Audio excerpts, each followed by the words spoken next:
हमारे घर एक हिंदू औरत मुलाजमा का काम करती थी। मेरी अम्मा के मरने के बाद अब्बा जिस औरत से शादी करते वो तलाक ले ली थी। एक दिन अब्बा ने काम वाली से शादी कर ली क्योंकि इसका कोई और ठिकाना नहीं था। जिस दिन वो अब्बा के कमरे में सोती वो सुबह रोती हुई बाहर आती और मुझे कहती, तुम्हें बताने वाली बात नहीं है। एक दिन मैं अब्बा के बेड की चादर धोने लगी तो इस पर ऐसी चीज लगी थी कि मेरे होश उड़ गए क्योंकि अब्बा तो रमला आज भी अब्बा के कमरे से रोती हुई निकली थी। इसकी सिसकियां बंद नहीं हो रही थी। मैं अभी स्कूल जाने के लिए जागी ही थी। यूनिफॉर्म पहनकर अपने कमरे से बाहर आई तो इसे देखकर मुझे हैरत सी होने लगी थी। मुझे देखकर रमला ने अपनी आंखों से आंसू साफ किए थे और किचन में चली गई। मैं अब 8वीं जमात में थी, इसलिए इतनी भी अनजान न थी। इतना तो मालूम ही था कि मियाँ बीवी एक कमरे में रहती हैं और बीवियां खुश भी रहती हैं। यूं रोते हुए कमरे से बाहर नहीं आती। जिस उम्र में मैं थी, इस उम्र में ऐसी बातें जहन में ज्यादा गर्दिश करती हैं। फिर मेरी दोस्तें अक्सर अपने किसी कजन या चचा की शादी का जिक्र कर देती थी। हम सब लड़कियां सन्ने बलोगत में कदम रख चुकी थी, इसलिए फितरी सी बात थी कि अब खिलौनों में जी नहीं लगता था। हमें ऐसी बातें चस्का देने लगती थी। आजकल कौन सा फैशन चल रहा है, शादी पर लड़कियां क्या पहनती हैं, दुल्हन कैसी लग रही थी, मामू या चचा की शादी पर इनका कमरा कब बंद हुआ और सुबह कब खुला। और ये बात कोई अनोखी भी ना थी। नई शादीशुदा जोड़े के कमरे पर तो ना चाहते हुए भी सबकी ही नजरें होती हैं। मेरी दोस्तें अक्सर ऐसी बातें करके हंसती थी। कहती, दादी से छुपकर चचा ने चची को गुलाब और कलियों के गजरे ला दिए थे, लेकिन दादी ने इन्हें 12 बजे से पहले कमरे में जाने नहीं दिया, इसलिए चची का मूड बड़ा खराब था। ऐसी बातें हम सब लड़कियां बड़ी दिलचस्पी से सुनती थी। अजीब बात ये थी कि हम सब में से ये किसी को मालूम ना था कि नई शादीशुदा जोड़े के बंद दरवाजे के पीछे की दास्तान क्या होती है। लेकिन दिल में जज्बात कुछ अजीब से उठते थे। कभी तजस्सुस सा भी होता कि पता भी तो चले अंदर होता क्या है। ये सवाल ऐसा था जो हम सब लड़कियों के जहनों में उठता तो था, लेकिन शर्मा शर्मी में हम एक दूसरे से जिक्र नहीं कर सकती थी। मैंने भी ये सुन रखा था, बल्कि देखा भी था कि शादी होने के बाद दुल्हन सजी सवरी कमरे से मुस्कुराते हुए निकलती है, लेकिन रमला तो रोते हुए निकलती थी। अभी 4 दिन पहले ही तो रमला का अब्बा से निकाह हुआ था। रमला हमारे घर पहले भी मुलाजमत करती थी, बल्कि यूं कहना ज्यादा बेहतर होगा कि मैंने रमला की गोद में ही आंख खोली थी। वो और इसकी वालिदा मेरी पैदाइश से पहले से हमारे घर काम करती थी। वो माँ बेटी दोनों ही हिंदू थी। शमला की वालिदा तो साड़ी ओढ़े ही हमारे घर आती थी। मैंने जब से होश संभाली थी अपने अब्बा को चुप चुप और उदास ही देखा। वजह ये थी अम्मी की जुदाई। मेरे वालिद की मेरी वालिदा से मोहब्बत की शादी हुई थी, लेकिन मेरे वालिद ज्यादा अमीर ना थे और यहाँ इन्हें कोई ढंग की नौकरी नहीं मिल रही थी, इसलिए वो दुबई में नौकरी करने चले गए। मेरी दादी बहुत ही जालिम किस्म की खातून थी। मेरी वालिदा को एक पल भी चैन नहीं देने देती थी। मुलाजमा के होते हुए भी सारे काम मेरी वालिदा से करवाती थी। मेरे वालिद पहले तो 3 माह बाद पाकिस्तान आ जाते थे। मेरी वालिदा इनसे कहती कि या तो इन्हें भी साथ ले जाएं या फिर दुबई की नौकरी छोड़ दें। मेरे वालिद कहते कि वो बहुत जल्द पैसा कमाकर वापस आ जाएंगे, लेकिन मेरे वालिद इस बार तो 6 माह तक वापस नहीं आए थे। वालिदा ने इन्हें ये भी कहा कि वो उम्मीद से हैं। डॉक्टर ने इन्हें बेड रेस्ट का मशवरा दिया है, लेकिन दादी इनसे अब भी वैसे ही काम करवाती हैं। इनकी हालत अब ठीक नहीं रहती। मेरे वालिद वापस आना चाहते थे, लेकिन जहां वो नौकरी करते थे वो इन्हें छुट्टी देने के लिए तैयार ना था। लेकिन मेरी दादी के मुजालिम बढ़ते ही जा रहे थे। उन्होंने मेरी वालिदा से कहा कि धुले कपड़े बाल्टी में डालकर छत पर फैलाकर आओ। मेरी वालिदा को वजन उठाना मना था। मेरी दादी को इस बात से कोई गरज ना थी कि वो किस हाल में है। 7वें माह में मेरी वालिदा सीढ़ियों से गिर गई। मेरी विलादत हुई और वो हाल के हकीकी से जा मिली। मेरे वालिद मेरी वालिदा की मौत की खबर सुनकर पहुंचे थे। मेरी वालिदा की मैयत को देखकर ताड़े मार मार कर रो रहे थे। मेरी दादी ने ये तो नहीं बताया वालिदा की मौत के पीछे इनका हाथ है, लेकिन मेरी वालिदा की मौत के अगले रोज ही मेरे वालिद को दूसरी शादी का मशवरा देने लगी। दूसरी शादी तो बहरहाल मेरे वालिद ने नहीं की थी। उन्होंने साफ इनकार कर दिया था कि मैं जानता हूँ कि आपका मेरी बीवी के साथ कैसा रवैया था। मेरी दादी कहने लगी कि तुम्हारी बीवी तुमसे झूठ बोलती थी। मैंने इसके साथ कोई जुल्म नहीं किया। मैं इतनी छोटी सी बच्ची नहीं पाल सकती। मेरे वालिद ने इनकी कोई बात ना मानी और मुझे दादी के हवाले करके चले गए। मैं 10 साल की थी जब मेरी दादी का इंतकाल हो गया। मेरे वालिद साहब 10 साल बाद दुबई से वापस लौटे थे। अपने होशो हवास में मैंने अपने वालिद को 10 साल की उम्र में देखा था। मेरे वालिद ने खूब पैसा कमा लिया था, इसलिए एक पोश इलाके में बड़ा सा घर लिया और वहां पर शिफ्ट हो गए। मेरी दादी के जमाने से ही रमला और इसकी वालिदा हमारे घर का काम करती थी। मेरी दादी एक सख्त गिर औरत थी। इसने वाकई मुझे ना पकड़ा ना संभाला। रमला इस वक्त 15 साल की थी। अपनी वालिदा के साथ काम में मदद करने आ जाती थी, इसलिए मुझे भी संभालने लगी। मेरा सारा वक्त इसी के साथ गुजरता था। जब मैं 10 साल की हुई तो वो 25 साल की हो चुकी थी। इसकी वालिदा का इंतकाल हो चुका था, इसलिए वो दिन रात दादी के साथ ही हमारे घर पर रहती थी। इसका भी कोई सहारा ना था, इसलिए मजबूरन मेरे वालिद को जब घर शिफ्ट करना पड़ा तो इसे भी अपने साथ इस बड़े से घर में ले गए। नए घर में जाते ही सारा घर मैंने और रिबला ने संभाला था। एक दिन इसने मेरे वालिद से ये कहा कि साहब जी, आप दूसरी शादी कर लें, क्योंकि मैं अब मरियम बीबी को नहीं संभाल सकती, क्योंकि सब मेरी बरादरी वाले मुझसे शादी करने का कह रहे हैं। मेरे वालिद शादी के ख्वाहिशमंद ना थे, लेकिन ये भी एक हकीकत थी, एक औरत के बगैर हमारा घर नहीं चल सकता था। इसलिए मेरे वालिद ने शादी कर ली। मैं इस वक्त 10 साल की थी, इसलिए बहुत खुशी खुशी अपने वालिद की शादी पर तैयार हुई थी, और खुश इसलिए भी थी कि हमारे घर एक नई दुल्हन आएगी। लेकिन ये नहीं मालूम था कि वो दुल्हन बस एक दिन की ही मेहमान होगी। ना जाने क्यों वो औरत अगले रोज सुबह जब कमरे से बाहर आई तो रो रही थी। इसके आंसू बेतहाशा बह रहे थे। इसके चेहरे पर बदहवासी और खौफ सा फैला हुआ था। हालांकि मेरे वालिद बहुत नरम खो तबीयत के मालिक थे, ऊंची आवाज में बात तक नहीं करते थे। ये भी नहीं कि औरतों को देखकर इनकी नजरें कभी बेलगाम होती हों या वो हवस की नजर रखते हों। वो तो गैर औरत की तरफ नजरें उठाकर भी नहीं देखते थे। लेकिन वो औरत सुबह उठते ही अपने घर चली गई और फिर वापस ही नहीं आई। इसने मेरे वालिद से तलाक का मुतालबा कर दिया। मेरे वालिद तो इस मुतालबे पर घबरा से गए थे। इन्हें तो वजह ही समझ नहीं आई थी कि मेरी सौतेली माँ किस बात पर तलाक मांग रही है। वो औरत तलाक के लिए बस जिद थी, इसलिए मेरे वालिद ने इसे तलाक दे दी और रमला से कहा कि वो अपनी बरादरी में शादी कर ले। वो भी कब तक हमारे घर की खातिर अपनी उम्र गंवा सकती थी। रमला जब जाने लगी तो मैं फूट फूट कर इसके गले लगकर रोने लगी। मैंने तो आंख भी इसकी गोद में खोली थी। मेरे वालिद तो सुबह ही अपने काम पर चले जाते थे। बाकी का पूरा दिन मैं तन्हा तो नहीं गुजार सकती थी। रमला ने भी मुझे 14 साल की उम्र से एक माँ की तरह पाला और संभाला था। मेरे आंसू शायद इससे भी बर्दाश्त नहीं हो रहे थे, इसलिए मेरे आंसू इसके पाँव की जंजीर बन गए। वो मुझे छोड़कर नहीं गई। 3-4 साल और बीत गए। रमला की बरादरी वालों ने भी शोर शुरू कर दिया। मेरी खातिर मेरे वालिद ने फिर से शादी कर ली। लेकिन न जाने क्या वजह थी कि वो औरत भी मेरे वालिद को छोड़कर चली गई, वो भी शादी के अगले रोज ही, वैसे ही जैसे पहले वाली औरत गई थी। रोते हुए बदहवासी के आलम में जैसे कमरे में मेरे वालिद की जगह किसी जिन भूत को देख लिया हो। इस औरत ने भी मेरे वालिद से तलाक ले ली। लेकिन अब रमला की बरादरी वालों ने कहा और इसकी शादी अपनी बरादरी में लाजमी कर देंगे। मैं भी 8वीं जमात में आ चुकी थी, इसलिए मेरे वालिद ने इनकार नहीं किया और मुझे भी समझाने लगे कि इस लड़की की अपनी भी कोई जिंदगी है, तुम क्यों रो धोकर इसे बेबस कर देती हो। इस बार मैंने अपने आंसू भी जब्त कर लिए थे। वो 10 साल की उम्र से हमारे घर काम कर रही थी, इसलिए मेरे वालिद ने इसकी शादी का सारा खर्चा खुद उठाने की जिम्मेदारी ली थी। रमला ने मुझसे कहा कि मैं इसकी शादी पर जरूर आऊं। मैंने पूछा तुम्हारा दुल्हा कैसा है, तो कहने लगी अच्छा है। ये कहते हुए इसके चेहरे पर खुशी की चमक सी फैल गई थी। हम दोनों बाप बेटी रमला की शादी पर गए थे। वो दुल्हन बनी बहुत अच्छी लग रही थी। मेरे लिए ये मेरी जिंदगी का पहला तजुर्बा था कि किसी हिंदू की शादी होते देखी। सब कुछ इंडियन ड्रामों जैसा लग रहा था। मुझे बारात के आने का इंतजार था कि देखूं 7 फेरे कैसे लगाकर ये लोग शादी करते हैं। लेकिन हमारा इंतजार बढ़ने लगा था। रात के 10 के बजाय 12 बज चुके थे, लेकिन बारात नहीं आई थी।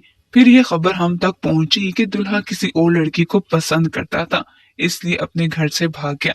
इस खबर ने तो रमला की खुशी पर पानी फेर दिया था। वो रोने लगी थी। इसके हिंदू मत के मुताबिक जिस लड़की की बारात वापस लौट जाती थी, इसे मनहूस समझा जाता था और कोई भी इससे शादी नहीं करता था। इसलिए इसकी बरादरी वाले रमला की शादी एक बूढ़े से करने लगे जो 80 साल के लगभग था। ये देखकर मेरे वालिद बोल उठे कि एक तो पहले ही इस लड़की के साथ ज्यादती हुई है, इस पर आप लोग इस पर एक और जुल्म कर रहे हो कि 80 साला बुढ़े से इसकी शादी करने लगे हो। इस शख्स के तो कब्र में पैर हैं, ये क्या तहफ्फुज इसे दे सकता है। मेरे वालिद का ये कहना इन्हें महंगा पड़ गया। वो लोग कहने लगे अगर आज इससे किसी ने शादी न की तो ये उम्र भर कवारी ही रहेगी। मेरे वालिद ने कहा एक 80 साला बुड्ढे के साथ जिंदगी गुजारने से बेहतर है कि ये लड़की यूं ही जिंदगी गुजार दे। वो लोग कहने लगे कि हम इसे सख्ती करके इसी लाल जोड़े में इसे शमशान घाट पर ले जाकर जला देंगे। ये सुनकर तो रमला की रंगत ही उड़ गई थी। मेरे वालिद ने कहा इसे मैं अपने साथ ले जा रहा हूँ और देखता हूँ कि ये जुल्म इसके साथ कौन करता है। मेरे वालिद पैसे वाले और असर रसूख वाले थे, इसलिए वो लोग वक्ती तौर पर चुप हो गए, लेकिन बाद में परेशान करने लगे। कहने लगे कि तुम हमारी लड़की वापस कर दो वरना हम तुम पर केस कर देंगे। रमला वापस नहीं जाना चाहती थी। मैं भी ये सुनकर कि वो रमला को जिंदा जला देंगे रोने लगी थी। मेरे वालिद ने कहा कि इनके पास रमला को रोकने का एक ही तरीका बचा है कि वो इस्लाम कबूल कर ले और वो इससे निकाह कर ले ताकि रमला की बरादरी वाले इन पर केस न कर सके। रमला पहले ही हमारे घर माहौल और इस्लाम से बहुत मुतासिर थी।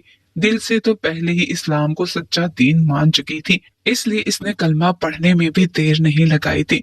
मेरे वालिद की उम्र 42 साल हो चुकी थी जब इनकी शादी रमला से हुई थी। मैं खुश थी कि अब वो हमेशा हमारे घर पर ही रहेगी। शादी के बाद चंद दिन वो मेरे साथ मेरे कमरे में ही सोती रही। शायद इस रिश्ते को इसे कबूल करने के लिए वक्त चाहिए था। फिर मेरे वालिद ने भी इसे कभी इस अंदाज से न देखा था न सोचा था, इसलिए चंद दिन वो भी रमला से बात करने से कतराते रहे। लेकिन एक दिन अब्बा इसके लिए एक बहुत खूबसूरत सा लिबास लेकर आए थे, साथ में बहुत सी कांच की चूड़ियां और वो सब चीजें जो दुल्हन पहनती है। रमला ने भी इनकार नहीं किया था। वो मेरे वालिद की एहसान मंद थी, इसलिए तैयार हो गई। लेकिन मेरे वालिद के कमरे में जाने से घबरा रही थी। मुझसे कहने लगी मुझे माली को देखकर कभी ऐसा नहीं लगता कि वो जालिम किस्म के शख्स है, लेकिन जो कुछ इनकी पिछली 2 बीवियों का रवैया था, न जाने क्यों मुझे खौफ आ रहा है। मैंने कहा तुम मेरे वालिद पर शक कर रही हो? वो कहने लगी नहीं, बस ऐसे ही, शायद मुझे कोई वहम हो गया है। वो मुतजब्जब सी थी, लेकिन मेरे वालिद के कमरे में चली गई। मुझे ये लगता था कि पिछली दोनों औरतों का यकीनन किसी और से चक्कर होगा और मेरे वालिद पर जानबूझकर झूठा इल्जाम लगाकर चली गई थी, क्योंकि मैंने तो आज तक अपने वालिद को ऊंचे लहजे में बात करते तक नहीं सुना था। जुल्म ज्यादती तो बहुत दूर की बात थी। मुझे यही लगा था कि रमला बाकी सब दुल्हनों की तरह खुशपाश कमरे से बाहर आएगी, लेकिन मेरी हैरत की इंतहा न रही जब वो भी रोते हुए कमरे से बाहर आई थी। वैसे ही खौफ और बदख्वासी इसके चेहरे पर भी छाई हुई थी। वो भी रो रही थी। मैं समझ नहीं पा रही थी कि आखिर अब्बा करते क्या हैं। रमला रोते हुए मेरे कमरे में चली गई। मैं एक उलझन का शिकार हो चुकी थी। मेरे वालिद देखने में बिल्कुल भी जालिम ना थे। फिर क्या वजह थी? इनकी पिछली दोनों बीवियां भी इनके कमरे से रोती हुई निकली थी और तलाक मांग रही थी, और अब रमला भी रो रही थी। मैंने सोचा कि रमला से मेरी अच्छी दोस्ती है, इससे पूछ कर देखती हूँ, शायद बता दे। मेरी बात सुनकर वो मुझे पहले तो खोए खोए अंदाज से देखने लगी, फिर रोने लगी। कहने लगी कुछ नहीं, बस तुम नहीं समझ सकती क्योंकि तुम छोटी हो। मैं इसके आंसू साफ करने लगी तो इसने मुझे अपने साथ लगा लिया। कहने लगी मैं तुमसे बहुत प्यार करती हूँ मरियम, इसलिए तुम्हें छोड़कर नहीं जा सकती। रमला मेरे साथ सोने लगी थी, मेरे वालिद से कतराने लगी थी। जब भी वो काम से वापस लौटते, वो जल्दी जल्दी अपने सारे काम निपटा कर मेरे वालिद के घर आने से पहले खाना भी खा लेती और मेरे कमरे में चली जाती थी। इसके बाद वो कमरे से बाहर नहीं आती थी। चंद दिन तो मेरे वालिद ये सब देखते रहे, लेकिन कब तक देखते। इसलिए एक रात हम लोग सो रहे थे जब मेरे वालिद हमारे कमरे में आ गए। मैं नींद की कच्ची थी, इसलिए जरा सी आहट पर मेरी आंख खुल गई। मैंने चोर आंखों से देखा तो वो रमला को जगा रहे थे। इससे ये कह रहे थे कि वो अपने कमरे में आए, लेकिन वो बार बार इनकार कर रही थी। कुछ देर तो मेरे वालिद इसकी बड़ी प्यार से मिन्नत समाजत करते रहे, लेकिन जब वो नहीं मानी तो वो वापस चले गए। मुझे ये बात समझ नहीं आती थी कि आखिर मेरे अब्बा के साथ ऐसा भी क्या मसला था कि कोई भी औरत रात को इनके साथ रहते हुए घबराती थी। लेकिन एक बार जो मेरी आंखों ने देखा मेरे होश उड़ाने के लिए काफी था। रमला की तबीयत कुछ ठीक नहीं थी, इसलिए मैं कपड़े धोने लगी। लेकिन जब मैंने अपने वालिद के बिस्तर की चादर देखी तो मेरे होश उड़ गए। इनकी चादर पर खून के धब्बे लगे हुए थे। मैं तो ये देखकर डर गई थी। मैंने सोचा कि मुझे देखना चाहिए कि अब्बा ऐसा क्या करते हैं। रमला जैसी लड़की भी इनके पास जाने से डरने लगी थी। हालांकि वो तो मेरे वालिद को बहुत अच्छा समझती थी, हमेशा अब्बा की तारीफ ही किया करती थी, लेकिन अब डरी सहमी सी रहती है। एक रात अब्बा ने रमला से सख्ती से बात की थी। कहने लगे, तुम मुझे आज मेरे कमरे में नजर आओ। तुम मेरी बीवी हो, तुम्हें जरा भी मेरे जज्बात का एहसास नहीं है। इस वक्त वो किचन में खड़ी रोटियां बना रही थी। मैं किचन सिंक में रखे बर्तन धो रही थी। ये सुनकर रमला की तो हालत खैर होने लगी थी। इसने खाना भी ठीक से नहीं खाया था, लेकिन वो मेरे वालिद के कमरे की बजाय मेरे कमरे में जाकर बैठ गई। जब मैं आई तो कहने लगी, मेरे सर में बहुत दर्द है, मैं सोने लगी हूँ। तुम्हारे अब्बा मेरा पूछें तो कहना कि मेरी तबीयत ठीक नहीं है। मुझे रमला की बातें लगी तो बहुत अजीब सी थी, लेकिन ये भी था कि मुझे रमला से भी बहुत मोहब्बत थी, इसलिए मैं इसकी बात टाल नहीं सकती थी। जब अब्बा मेरे कमरे में आए तो रमला सो चुकी थी। मैंने कहा कि इसके सर में दर्द है, इसकी तबीयत ठीक नहीं है। ये सुनकर अब्बा मेरे कमरे से बाहर चले गए। लेकिन अगले रोज वो अब्बा के कमरे में थी। खाना अब्बा बाजार से ले आए थे। मुझे खाने का कहकर रमला का हाथ पकड़ा और इसे अपने साथ अपने कमरे में ले गए। अजीब बात थी कि मुझे बेचैनी सी होने लगी। खाने के बाद मैं अपने कमरे में चली गई, लेकिन मुझे चैन नहीं हो रहा था। इसलिए सोचा कि क्यों ना मैं कमरे की खिड़की से झांक कर देखूं कि आखिर वजह क्या है। मैं अपने कमरे से बाहर निकली और अब्बू के कमरे के सामने खड़ी हुई। वहां मौजूद खिड़की खोलने की कोशिश की, लेकिन वो अंदर से बंद थी। मैं वापस पलटी तो सिसकियों की आवाज ने मेरे कदमों को जैसे रोक दिया था। मैं रमला की आंखों में आंसू नहीं देख सकती थी, इसलिए मुझे अब्बा से कुछ चिढ़ भी होने लगी थी। अगली सुबह रमला पर वही बदहवासी सी छाई हुई थी। वो रो रही थी। ऐसी हालत देखकर मुझे इस पर तरस आने लगा था। मैंने कहा कि आखिर क्या वजह है, अब्बा तुम्हें क्या कहते हैं। कहने लगी कि वो मैं तुम्हें नहीं बता सकती। मैंने कहा मेरे अब्बा जालिम हैं, तो तुम इन्हें छोड़कर चली जाओ। कहने लगी कि अगर मेरा कोई और ठिकाना होता तो मैं कब की जा चुकी होती। तुम्हारे अब्बा इस काबिल नहीं कि इनके साथ जिंदगी गुजारी जा सके। जैसे वो दिन भर नजर आते हैं, रात को इनका रवैया ऐसा नहीं होता। मैंने कहा कि मैं जानना चाहती हूँ कि अब्बा ऐसा क्या करते हैं। कहने लगी, रात को मेरी जगह तुम इनके कमरे में जाकर बैठ जाना, तुम्हें पता चल जाएगा कि तुम्हारे वालिद कैसे हैं। मैं तो इन्हें बहुत अच्छा इंसान समझती थी। जो औरतें पहले तुम्हारे वालिद की जिंदगी में आई, उन्होंने बिल्कुल ठीक फैसला किया था। फिर इसने मुझे अपना बाजू ऊपर करके मुझे दिखाया। जख्म का इतना गहरा निशान था कि मैं देखकर काम कर रह गई, लेकिन मुंह से कुछ नहीं बोली। मुझे गुस्सा आने लगा था, अब्बा ने ऐसा क्यों किया। मैं सोच चुकी थी कि रात को कमरे में जाकर बैठूंगी। रात को मैं अपने वालिद के कमरे में जाकर लेट गई और लिहाफ मुंह तक तान लिया। मेरे वालिद कमरे में आए तो उन्होंने दरवाजा बंद किया, कमरे की लाइट बंद की और चलते हुए मेरे पास आने लगे। इस वक्त मेरा दिल बहुत जोर से धड़कने लगा था। उन्होंने लिहाफ मेरे ऊपर से बड़ी बेदर्दी से उतार कर फेंका था। फिर कहने लगे कि तुम मेरी बीवी की जगह लेने वाली कौन होती हो। मैंने सिर्फ शबाना से मोहब्बत की थी, लेकिन वो मुझे छोड़कर चली गई। वो मुझे क्यों छोड़कर चली गई। सारी औरतें बेवफा होती हैं, मोहब्बत करो तो छोड़कर चली जाती हैं। मैंने शबाना से मोहब्बत की थी और वो मुझे छोड़कर चली गई, इसलिए तुमसे कभी भी मोहब्बत नहीं करूंगा, वरना तुम भी मुझे छोड़कर चली जाओगी। और फिर सिगरेट मेरे बाजू पर लगा था। मैं तड़प कर रह गई थी। मेरे वालिद पर शायद कोई जुनून सवार था। मुझे बेतहाशा मारने लगे। कहने लगे कि मैं तुम्हें खोना नहीं चाहता, इसलिए तुमसे मोहब्बत नहीं नफरत करूंगा, क्योंकि जिस चीज को मैं दिल से चाहता हूँ वो मुझसे खो जाती है। मेरे चेहरे पर और बाजू पर जख्म हो चुके थे और इसी से चादर पर भी खून के धब्बे लग चुके थे। मैंने बामुश्किल उठकर कमरे की लाइट जला दी। मेरी शक्ल देखकर मेरे वालिद के हवास से उड़ गए थे। मुझे जख्म देकर वो परेशान से हो गए। मैं अपने वालिद के जुनून को देखकर समझ गई थी कि वो एक नफसियाती मरीज बन चुके हैं। इन्हें मेरी वालिदा से मोहब्बत थी और वो इन्हें खो चुके थे। इसलिए समझते थे कि अगर दूसरी बीवी से भी मोहब्बत करेंगे तो वो भी मर जाएगी। इसलिए इससे नफरत का इजहार करते थे। मैंने अपने वालिद को एक साइकेट्रिस्ट को दिखाया। इसके इलाज से मेरे वालिद ठीक हो चुके थे।